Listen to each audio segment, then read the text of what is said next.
Yaxshimsizlar ko'pchilik. Bugun biz dunyo bo'yicha birinchi boy Bill Gatesning cho'qing'ichi to'g'risida to'xtalib o'tamiz. Uning ismi Warren Buffett.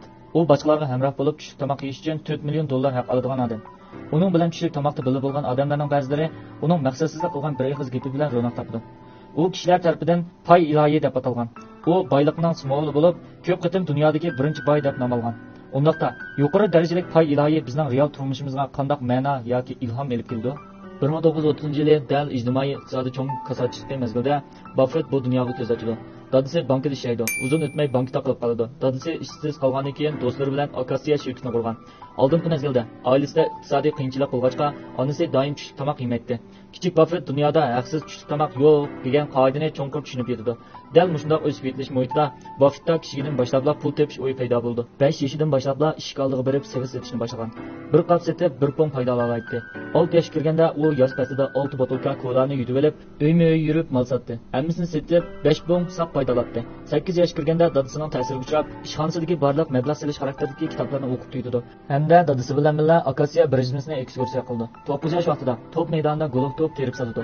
Biroq keyin u qo'llab chiqarildi. 10 yosh vaqtida zaytun top maydoniga berib qo'noq etildirmish sotdi. Xeyli ko'p hosil oldi. Lekin xizmatchi xodimlar bu balning barliq qo'noq etildirmishni musodir qilib oldi.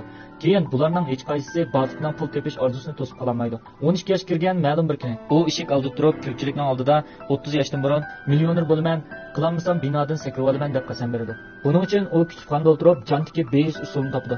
Bir 1000 dollar topadigan 1000 tadbir deydigan kitoblar bo'lib, uni yodlayotgani tas qoldi. 13 yoshidan boshlab gazet tijorati bilan shug'ullangan. Har kuni soat 4:30da o'rnidan turib, velosiped minib kishilar nashd qilishdan burun 500 parcha gazet tarqatdi. To'liq o'rta maktabni bitirganda u jami 600 ming parcha gazet tarqatdi. 15 yoshga kirganda gazet setib topgan 1200 Amerika dollari bilan bir dehqonchilik maydonini setib olib, ijaraga berib, dehqonchilik maydonining xo'jayini bo'lib qoldi. 16 yoshida otqa do'q tikishga qiziqib qoldi. Lekin yosh cheklanmasi tufaylidan qatnasha olmaydi. Shuning bilan u kutubxonaga borib, otqa do'q tikadigan barliq kitobni tepib keldi. O'zi Majing degan bir kitobni yozib chiqib, boshqalarga otqa do'q tikishni o'rgatdi. 17 yoshida nurg'un nimkash qonqitish mashinasi sotilib, satrashxonaga qo'yib, xo'jayin bilan 5-5 ulushni bo'lishib, 8 odam hamkorlashib, har haftada muqim 175 Amerika dollar kirim qildi. Qur'oniga yetganlarga solishtirganda ulardan ko'p pul topilib bo'ladi. 17 yoshda to'liq o'rta maktabni bitkizganda Buffett bir dehqonchilik maydonining 5000 Amerika dollarlik omonat puliga ega bo'ldi. Bu hozirgi 170 ming Amerika dollariga barobar. Hamda savdo ishlariga oid 100 parchadan ortiq kitob o'qib tugatdi. Hozir 90 yoshga kirgan Buffett yilda mushundoq odatni saqlab kelmoqda. Agar xizmati aldirash bo'lmasa, u ishxonada bir kun vaqt sarf qilib kitob o'qiydi. U doim farzandlariga xat yozib, kamtarlikni ishlatishni, ichmijaz, aql parosatli bo'lishga nasihat qiladi. Hamda o'zining bir umrlik kechirmishni, ishlarni bartaraf qilish mahoratini, pul tepish usullarini o'rgatdi. Agar bir odam bek namorat bo'lsa, faqat uning bek o'rin ekanligini tushuntirib bera oladi.